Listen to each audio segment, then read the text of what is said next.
এবেলা কোনোবা মিডিয়া চিডিয়াই বাজাব পাৰে মোৰ প্ৰতি এনেকুৱা সন্দেহ কৰিব নালাগে মোৰ ৱাইফ এনেকুৱা ইলেকশ্যন নকৰে नागिरदों आं जुदि एमएलए जायोबा मोनसे अफिस बानायगोन बे अफिसावहाय जोंनि मानसि थागोन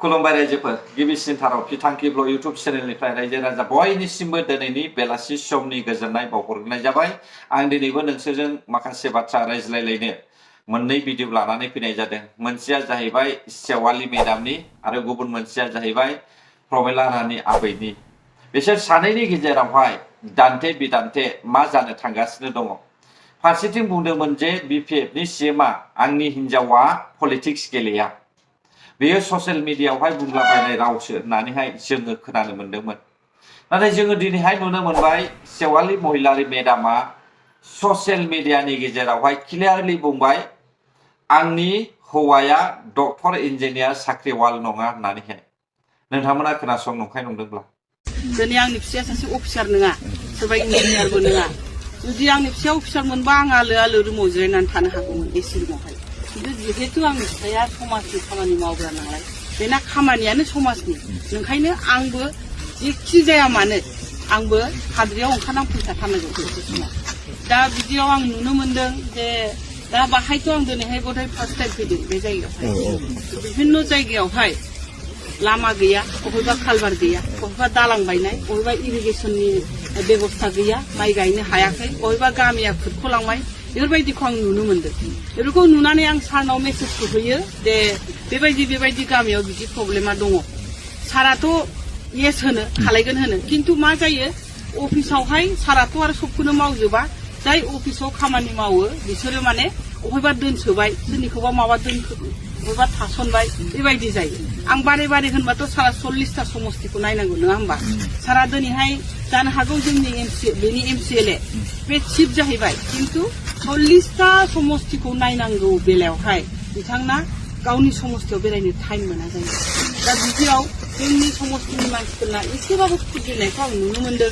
जे जोंनि समस्तिनि चिफ जानानै जोङो सारखौ दाबो फेस टु फेस खायफा नुफेराखै बा जोंनि गामियाव फैफेराखै बेफोरखौ आं समस्याखौ नुदों दा बेफोर खेत्रआव आं सानदों आरोखि ना जिबनावथ' अनेक आराम खालायबाय एबार माने जिहेतु जोङो समाजनिनो सिबियारि सारा ओंखायनो आंबो एसे जिबनावहाय बे जिबनखौबा उनाव मोनफिनगोन ना मोनफिना दा जिबन थानायावनो एसे गोरा थानायावनो समाजनि थाखाय खामानि मावलांसै आरो दा बे खेत्रआव सारा मावनो नागिरबाबो अफिसियेल खामानिया माखासेया थाथ'यो बे खेत्रआव दिनैहाय बे लामाया जानांगौमोन फुराना लामा बेफोरो दा बेफोर जायाखै नुफैनानै जोबोद गाज्रि मोनदों दुखु मोनदों नोंथांमोननि थाखाय जे मानसिफ्रा बिदि खस्थ' खालायनानै 2026आवबो दासिमबो लामा गैया माबा गैयाखौ नुबा जों एसे दुखु मोनो आरो दा बेफोर खेत्रआव नोंखायनो आं सानबाय आङो मालायखौ फन हरै अफिसाव फन खालामनानै होनहरबाय थाबाबो अफिसनि मानसिया गाज्रि मोनगोन जे मेडामा सब खोथायावनो इन्टारफेयर खालायो दा बे खेत्रआव जुदि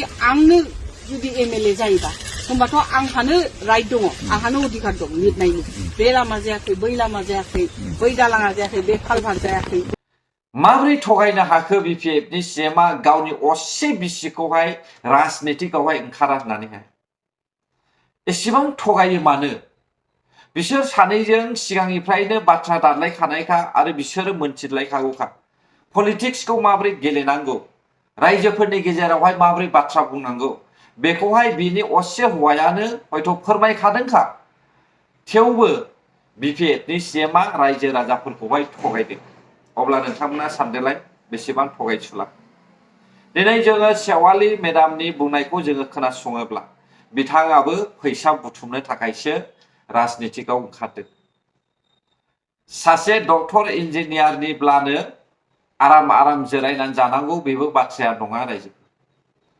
दिनै बुंनो थाङोब्ला सेवालि महिलारिया मा खोथा बुंदों बेखौ नोंथांमोना क्लियारलि मोनथिजोबखाबाय दा बिनि सायावनो आं फंनैसो बाथ्रा बुंनोसै आङो सेवालि मेडामनि बुंनाय रावखौहाय खोनासंनानैहाय ओरैबायदि सानदों बिथाङा कौटि रांनि सायावहाय उन्दुनानै थानायनि सासे हिनजावब्लाबो हयथ' गोजोननाय मोनाखिसै रायजोफोर बिसोरनो राङा थोबावाखसै अब्लाबो सोरनिबा गुबुन सासेनि ओंखामखौ सेनानै जानो नागिरनाय जोङो नुनो मोनदों।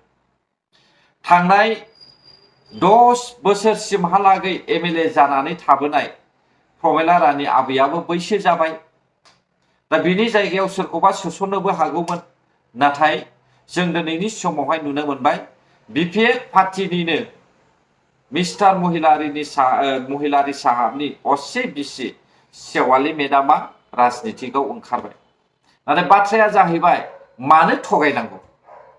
नंगौब्ला नंगौ, जानो हागौ आंनि बिसियाबो ओंखारनो हासिगौ, बेफोर बाथ्राखौहाय बुंनो हायोमोन। मानो थगायनांगौ हा रायजो राजा नोंथांमोन? आरो आं सेवाली मेडामनि बुंनाय मथेब्ला बियो बर' रायजो राजाफोरनि थाखाय बे खामानिखौ मावनो MLA जानो नागिराखै। बेयो फैसा बुथुमनो थाखायसो MLA जानो नागिरदों। मानो होनोब्ला बिथाङा क्लियारलि बुंखादों, आंबो राजनितिकआवहाय थाइसे थाइनै रां खामायनो खाबु मोननो खोमा साननानै बेखौहाय ओंखारनाय जाबाय। हा बे खामानिखौ मावनो ओंखारनाय जाबाय। आंनि हौवाया डक्टर इन्जिनियार नङा, आंनि हौवाया साख्रिवाला नङा, बेनिखायनो आंबो राजनितिकआव ओंखारबाय।